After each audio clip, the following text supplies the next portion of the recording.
నమస్తే. ఇన్నాళ్ళు నన్ను సపోర్ట్ చేస్తూ, ఎంకరేజ్ చేస్తూ మీ ప్రేమని నాకు అందిస్తున్న ప్రతి ఒక్కరికి కృతజ్ఞతలు.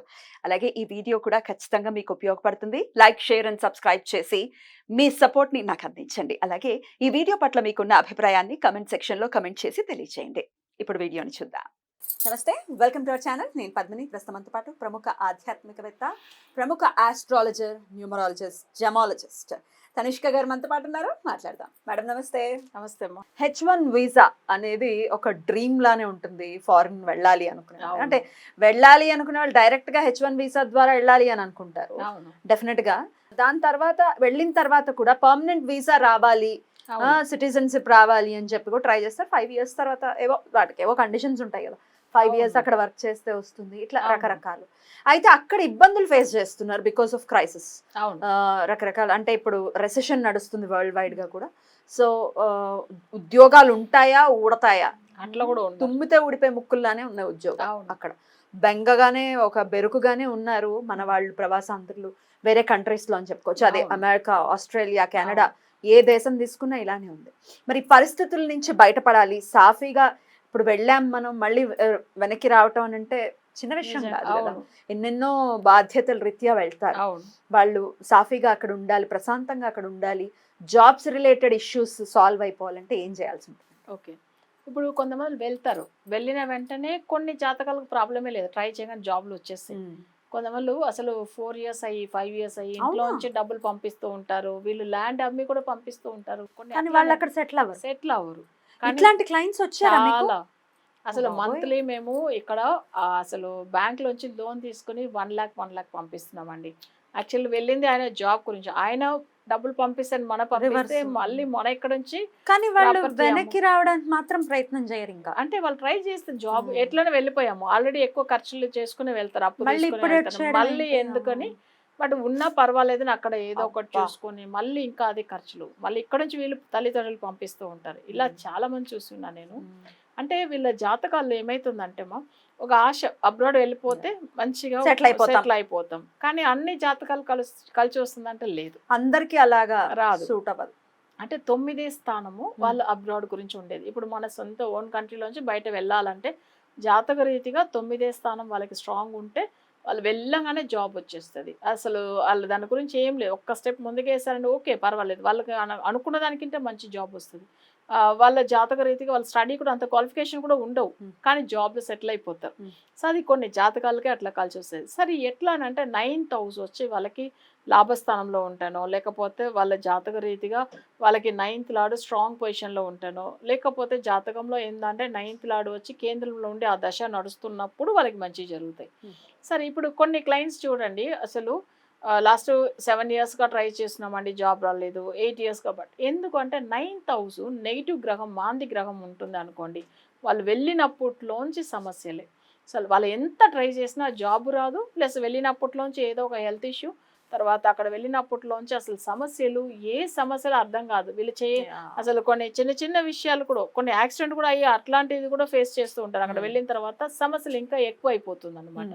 సో ఇలా కూడా అబ్రాడ్ విషయం వాళ్ళు వెళ్తే వీసా గురించి కానీ, తర్వాత వాళ్ళ జాబ్ విషయం గురించి కానీ, లేకపోతే వాళ్ళు ఎన్ని విషయాలు వాళ్ళు ప్లాన్ చేసుకున్నా అబ్రాడ్ లో వెళ్ళి సెటిల్ అవ్వాలని అనుకునే వాళ్ళకి అక్కడ సెటిల్ అవ్వకుండా బాధపడే వాళ్ళు చూస్తుంటాం. సరే ఇప్పుడు అబ్రాడ్ అంటే చాలా మందికి ఒక కలగానే ఉండిపోతుంది. కొన్ని జాతకాలు ఇక్కడ నుంచి వెళ్ళడమే కష్టం. ఎగ్జాక్ట్లీ, నేను అదే అడగబోతున్నా. అసలు వెళ్ళలేకపోతున్నామండి, వీసా రిజెక్ట్ అవుతుంది, లేదంటే అసలు ఆ ట్రయల్సే వర్కౌట్ అవ్వట్లేదు అని అంటారు. ఓకే, వాళ్ళకి కూడా సమస్య. వాళ్ళకి కూడా ఏంటంటే అసలు ఒకవేళ వాళ్ళ జనరల్ గా ఏంటంటే జల రాశి అంటారు, జల గ్రహాలు, దానికి సంబంధించిన దశ జరుగుతున్నప్పుడు చాలా ఈజీగా వెళ్ళిపోతారు. అది వచ్చి రాగు దశనో, చంద్ర దశనో, శని దశనో, గురు దశనో వచ్చినప్పుడు అంటే వెళ్తారు. ఎందుకంటే అది వచ్చి జలం దాటి వెళ్ళేది, అంటే మనం ఇక్కడ సముద్రం దాటి వెళ్ళేదని అట్లా ఉంటది. సో ఇవన్నీ ఏమైతుందంటే వాళ్ళు చాలా ఈజీగా వెళ్ళిపోతారు. బట్ రాగు దశ రాగానే వెళ్తారు. కొంతమందికి ఏంటంటే శని దశ వచ్చినప్పుడే తప్పకుండా వెళ్తారు. మళ్ళీ కొన్ని బుధ దశలో కానీ, సూర్య దశలో కానీ ఎంత ట్రై చేసినా వెళ్ళలేకుండా పోతారు, ఇక్కడే ఉంటారు. వాళ్ళకి అట్లా కొన్ని జాతకాలకు అలా ఉంటుంది. అదే వచ్చి వాళ్ళకి వచ్చి ఈ రాహు, తర్వాత శని, నెక్స్ట్ గురు, ఇదంతా చాలా ఈజీగా చంద్రదశ ఇదంతా వెళ్తారు. సో కానీ కొన్ని జాతకాల్లో ఒక 20% వాళ్ళు ట్రై చేసినా కూడా వెళ్ళలేకుండా పోతారు. అది కూడా ఉంటుంది, ఎందుకంటే వాళ్ళ గ్రహాలు ఉన్న స్థానాన్ని పెట్టి వాళ్ళకి నెగిటివ్ కూడా జరగవచ్చు. రైట్. ఎట్లాంటి రెమెడీస్ ఇస్తారండి ఇట్లాంటి ఇప్పుడు వాళ్ళ జాతకం ఫుల్ అనలైజ్ చేయాలి. తర్వాత వాళ్ళకి జాతక రీతిగా వాళ్ళకి ఉద్యోగ స్థానము, తర్వాత అబ్రాడ్ సంబంధించిన స్థానము, ఇదంతా జాతక రీతిగా ఎలా ఉంది చూసుకుని దానికి తగినది. ఇప్పుడు 9th house లో మాంది ఉంటానో, లేదా 9th లార్డ్ వగ్రమై ఉంటానో, లేకపోతే 9th లార్డ్ వచ్చి శత్రువు అయి ఉండి ఆ దశ రీతిగా శత్రువు అవుతానో, అప్పుడు తప్పకుండా దానికి రెమెడీ చేపిస్తేనే వాళ్ళు అక్కడ వెళ్ళి సెటిల్ అవ్వగలుగుతారు. సో వెళ్ళడానికి కూడా ప్లాన్ చేసుకునే వాళ్ళు కూడా, వెళ్ళలేకుండా బాధపడే వాళ్ళు కూడా ఈ రెమెడీ ఉంటుంది. సో ఇలా ఉన్నప్పుడు ఏంటంటే వాళ్ళకి 100% రిజల్ట్ అయితే ఉంటుంది. మనం రీసెంట్ గానే ఒక క్లయింట్ తో మనం రివ్యూ తీసుకున్నాము. ఆవిడ వేరే కంట్రీలో ఉంటూ చాలా నరక యాతన అనుభవించారు. అవును. ఎన్ని 11 ఏళ్ళు. మీరు ఒకసారి ఆ వీడియో ఒకసారి చూడండి.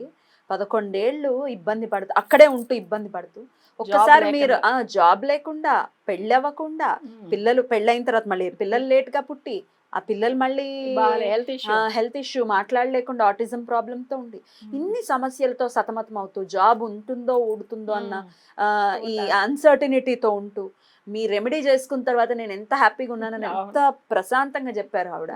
చాలా సంతోషం. సో అట్లాంటి రెమెడీస్ ఇస్తారు. అవును. అయితే అది జాతకాన్ని అనుసరించే ఇస్తారు. అవును. ఇట్లా ఇప్పుడు ఏమైనా చెప్పండి అని అంటే రెమెడీస్ చేసుకోవడానికి ఏముండదు. ఇప్పుడు వాళ్ళు కూడా చాలా మంది దగ్గర తిరిగారు, జాతకాలు చూశారు, కానీ రిజల్ట్ లేదు. మన దగ్గరనే వచ్చింది ఎందుకు చెప్పారు అంటే, వాళ్ళ జాతక రీతిగా నడుస్తున్న దశ శని దశదా. బట్ అయితే అది నెగిటివ్ అయి ఉంది, మాంది గ్రహం అయింది. ఆ దశ జరుగుతున్న 2007 సఫర్ అవుతున్నారు వాళ్ళు. దాని తర్వాత వాళ్ళకి అప్పుడు పెళ్లి కాలేదు, తర్వాత సమస్యలు ఎక్కువ ఎదుర్కొన్నారు. మరీ లాస్ట్ 11 yearsకి అసలు జాబ్ లేదు, ఏం లేదు. అసలు ఇంట్లో సమస్యలు, ఇంట్లో మళ్ళీ పిల్లల విషయం కానీ, అసలు ఫ్యామిలీలో చాలా సమస్యలు, అవన్నీ దాంట్లోంచి బయటపడారు. ఎందుకంటే వాళ్ళకి పూజలు వేరే ఎక్కడ సెట్ అవ్వలేదు. ఆ మాట కూడా అన్నారు చూడండి. వాళ్ళకి మాంది దశ నడుస్తున్నప్పుడు దానికి సంబంధించిన వశీకరణం చేస్తేనే రిజల్ట్. వశీకరణ పూజలు అనేవి ఇదే ఈ అంటే ఇది కాంటెక్స్ట్ అంటే డిఫరెంట్ ప్రశ్న ఇది. అంటే దీనికి సంబంధించి ఫారిన్ కి సంబంధించే కొన్ని సందర్భాలలో పెళ్లిళ్ళు అయిపోతాయండి. అవును. వెళ్ళిపోతాడు ఆ పిల్లాడు, ఈ పిల్లని తీసుకెళ్ళాడు. ఏమండి ఇవి వచ్చాయా మీకు? వచ్చింది ఇట్లా కూడా చాలా. అబ్స్కాండ్ అయిపోయాడు, లేకపోతే అసలు తీసుకెళ్తా అంటున్నాడు, తీసుకెళ్ళట్లేదు. భయం వేస్తుంది కదా కొత్తగా పెళ్ళైన అమ్మాయికి, ఆ తల్లిదండ్రులకి. ఇట్లాంటి సమస్యలకు కూడా వశీకరణ పూజలు చేయొచ్చు. ఎందుకంటే ఇప్పుడు మ్యారేజ్ అయిపోయింది, మళ్ళీ వాళ్ళు అబ్రాడ్ వెళ్ళిపోతారు, భార్య ఇక్కడే ఉంటే చాలా అసలు పెళ్లి కాకముందు ఒక సమస్య అంటే, ఇంకా పెళ్లి అయిన తర్వాత ఇంకా అది ఇంకా బాధగా అనిపిస్తుంది. సో అది దానికి కూడా చేయించున్నాం. అది కాకుండా వెళ్ళిన కొత్తలనే అక్కడ సమస్య గొడవలు అట్లా.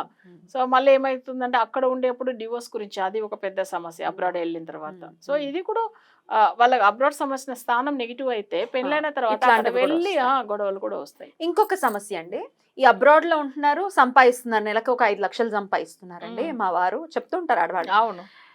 సగం కాదు, సగానికి 3/4 కూడా మొత్తం వాళ్ళ అమ్మ వాళ్ళకే పంపించేస్తారు. అవును. అట్లా నేను సంపాదించాలి, నేను సర్వైవ్ చేయాలి ఫ్యామిలీని అని అమ్మాయి కంప్లైంట్ చేస్తుంటుంది. ఇట్లాంటి సమస్యలు కూడా వచ్చాయా? చాలా. ఇది ఇప్పుడు రీసెంట్ గా తమిళ క్లయింట్ ఒక ఆమె, యాక్చువల్ గా ఏంటంటే తెలుగు ఆమె వాళ్ళ ఫ్రెండ్ అన్నమాట. నేను మొన్న కేరళ వెళ్ళినప్పుడు మళ్ళీ తమిళ క్లయింట్ ఏం లైన్ లో వచ్చారన్న. నేను ఇప్పుడు యాక్చువల్ గా ఫుల్ తెలుగు వాళ్ళదే చూస్తున్నాం కదా.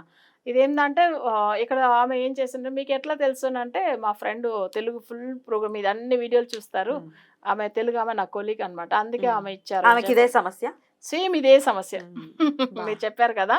వాళ్ళు ఏంటంటే ఇన్లాస్ వీళ్ళ డబ్బులన్నీ వాళ్ళ భర్త ఏం చేస్తుంది అన్ని తీసుకెళ్ళిపోతారు. ఈ పిల్ల సంపాదించాలి, ఇల్లు ఎట్లా ఉంటుంది సేమ్ అది మీరు చెప్పినప్పుడు గుర్తుకొచ్చింది, అందుకే చెప్తున్నాను. రీసెంట్ క్లయింట్ వాళ్ళు ఇప్పుడే 1 week అయింది వాళ్ళ పూజ స్టార్ట్ అయ్యి. సో ఎందుకంటే వీళ్ళు ఒక మంచి ఫీల్డ్ లో ఉన్నాయి అమ్మాయి అయితే, సరే ఓకే ఏదో మేనేజ్ చేయగలుగుతుంది. ఒకవేళ ఇన్కమ్ లేకపోతే అదే ఆమె బాధపడి ఏడుస్తుంది. సర్లే నాకు హెల్త్ కూడా సడన్ గా బాగాలే మేడం, మొన్న కూడా నేను బాధపడి ఏడ్చాను, నేను లేదనంటే మా బాబు పరిస్థితి ఏంటి, అంతే కదా అని బాధపడి చాలా ఏడ్చింది ఆమె. ఇప్పుడు తల్లిదండ్రులకు చూడొద్దు అనేది కాదు ఇక్కడ పాయింట్, భార్యను కూడా విస్మరించకూడదు కదా. మన ఇంట్లో ఈ ఫ్యామిలీని చూసుకోవాలంటే భార్యని చూసుకోవాలి, అంటే ఇన్ హౌస్ ని చూసుకోవాలి. అవును. సో బ్యాలెన్స్ చేయాలి మగవాడు చేయాలి. అనేవాడు. అవును. డెఫినెట్ గా రైట్ అండి. సో ఏదైనా కూడా ఫారిన్ కి సంబంధించిన ఇష్యూస్ ఒకవేళ ఉన్నాయి అని అనుకుంటే డెఫినెట్ గా వశీకరణ పూజలతో ఖచ్చితంగా పరిష్కారం. పరిష్కారం ఉంటుంది. H1 కూడా పిక్ అవుతుంది అని చెప్తున్నారు. 100%. గ్యారంటీగా చెప్తున్నారు. అవును. రైట్. చాలా చాలా బ్యూటిఫుల్. అయితే ఇది అంటారు ఎప్పుడు తనిష్క గారు కాబట్టి ఒకసారి అపాయింట్మెంట్ తీసుకోండి ఒకవేళ ఫారిన్ కి సంబంధించినటువంటి ఇబ్బందులు కనుక మీరు ఫేస్ చేస్తున్నట్టయితే. Right madam, thank you so very much. నమస్తే. నమస్తే.